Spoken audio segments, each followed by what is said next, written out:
The CFA Institute just has to be watching my videos, right? Like, there's no other way they would have addressed these 3 exact questions that I posed in an earlier video in their most recent release. A couple weeks ago, the Institute made an admirable move and sort of admitted that in the earlier video they released where they tried to explain how equating works, and I realized my comments about equating seemed to cause some confusion. that they were pretty confusing and, in my opinion, not clear enough in the choice of words that they used. So look, here's the funny part. I made this reaction video, and I'm gonna get into a couple of the clips from that video and this video, and I called out the Institute in 3 specific instances for not giving us enough information, and I wasn't just trying to like stick one to the man with that. I was just pointing out that if you're gonna release these transparent video releases, which I do appreciate, you should make them more clear so that myself and candidates and other people related to the program can actually understand what you're saying. Really quickly, here are the 3 words or phrases that I pointed out in my reaction video that I felt they were being unclear with. They talked about the exam form or the exam version, those 2 things used interchangeably.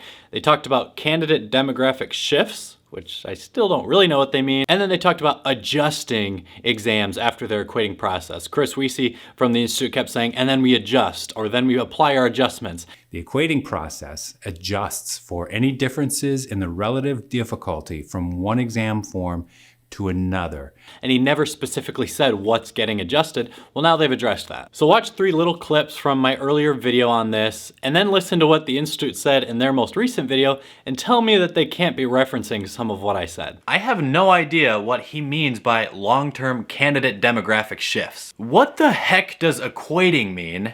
And what does exam form mean? The uncertainty lies around whether, when he references adjusting, they are adjusting the difficulty of the exams after the exams have been given, or they're adjusting the minimum passing scores to compensate for relatively harder or easier test questions. After our video on standard setting, I was perusing comments on the web, and I realized my comments about equating seemed to cause some confusion. When I first watched this video, right away when I heard him say that, I was instantly wondering what comments on the web Chris may have been referring to here. But if you haven't seen their video yet, watch this. Watch what comments he references. The first clip is going to be the Institute talking about what exam form or exam version actually means. So today, I want to attempt to clear some of that up. We put on a global exam multiple times per year on multiple days each administration.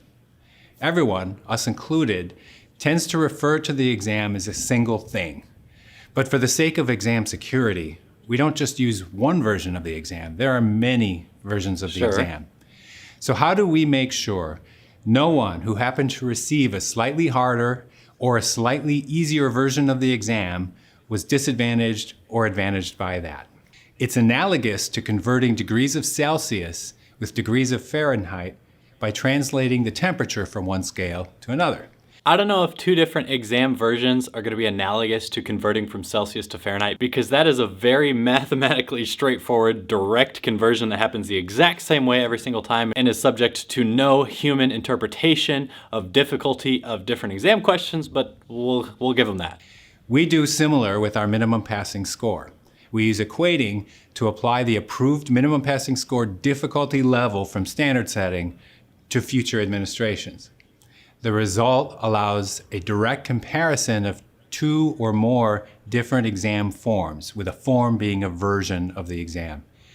It helps us see where the pass-fail line should be found on an apples-to-apples basis, despite slight differences in the difficulty level across different versions of the test. So when he says 2 different exam forms, with a form being a different version of the exam, and they give us this infographic of a February exam and a March exam, to me, this is the CFA Institute answering that exact question that was posed by myself and many others, telling us that an exam form or an exam version just means a different setting of the same level of a CFA exam. So there's a March, and then a June, and then an August, and then the November level 1 exam, for example. Those are all different exam versions or exam forms.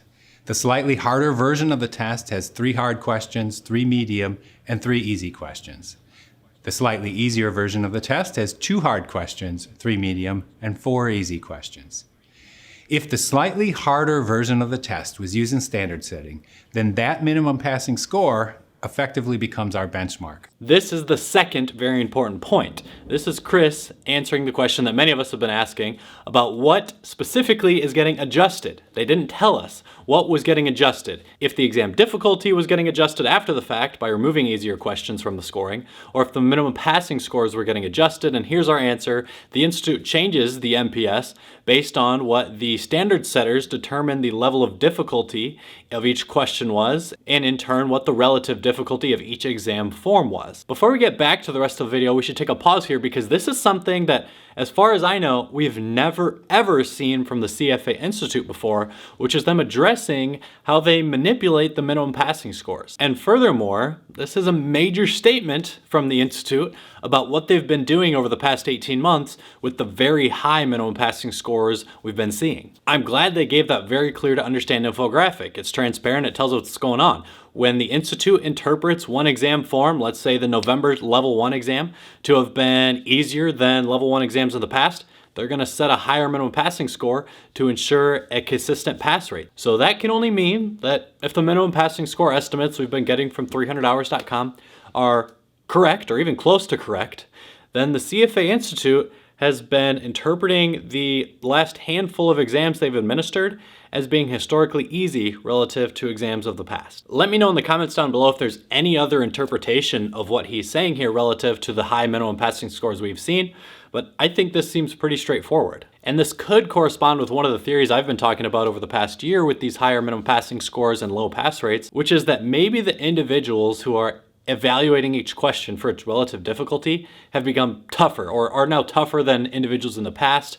And they're saying, oh yeah, this is an easy question, this is an easy question. So the Institute's going, oh, that was an easy exam, we're gonna make it a high minimum passing score. Whereas maybe other employees at the Institute would have called those questions medium difficulty, for example. Or of course, maybe just exam questions are getting easier than they've been in the past, which means that current CFA candidates should be answering more of them correctly. Later, when we administer the other version of the exam, the basic effect of equating is to have shifted the whole scale slightly on the slightly easier exam.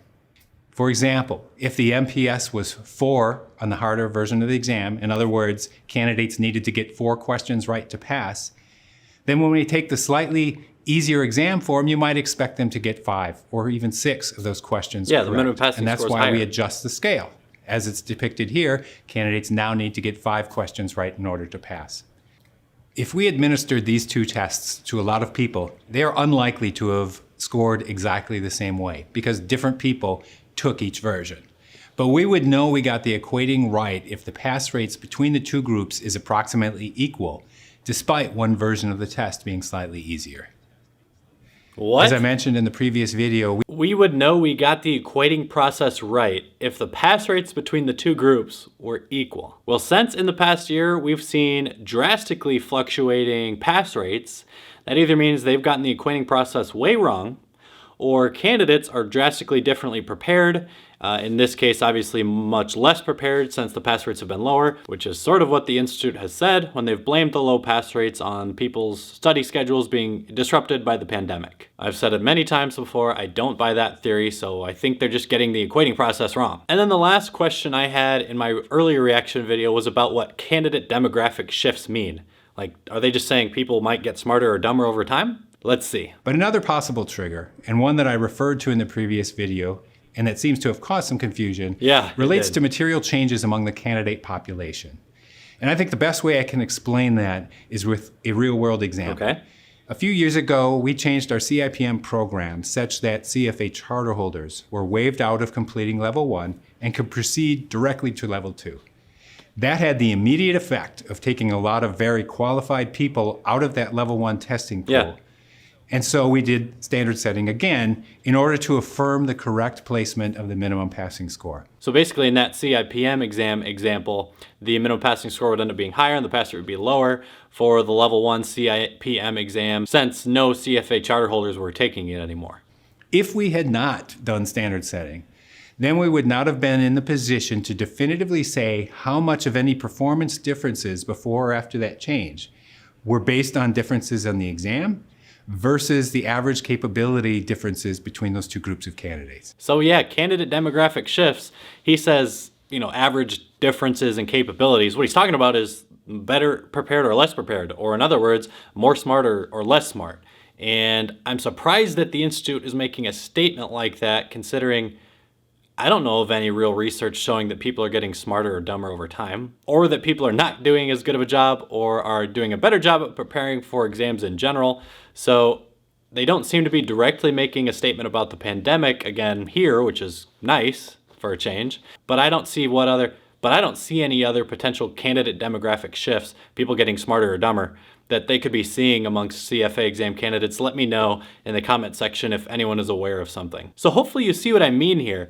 The Institute directly addressed the 3 biggest points of confusion I pointed out in my reaction video. They referenced comments on the internet, and sure, there were comments on my YouTube videos sort of either agreeing or disagreeing with me. There's a lot of talk on Reddit also, and a couple of these topics were also being discussed there, so I'm sure the Institute's looking at that. But hey, either way, I really appreciate them saying, our last video was pretty confusing. Let's clear things up with this and directly address those 3 items. It's cool that they're doing this type of thing. I hope they continue to improve on the clarity of, these video communications in the future, because myself and a lot of other charter holders and candidates like them a lot. Thank you very much for getting to this point in the video. I appreciate you sticking around. Please don't forget to like this one and subscribe to the channel if you haven't already, and have a good one.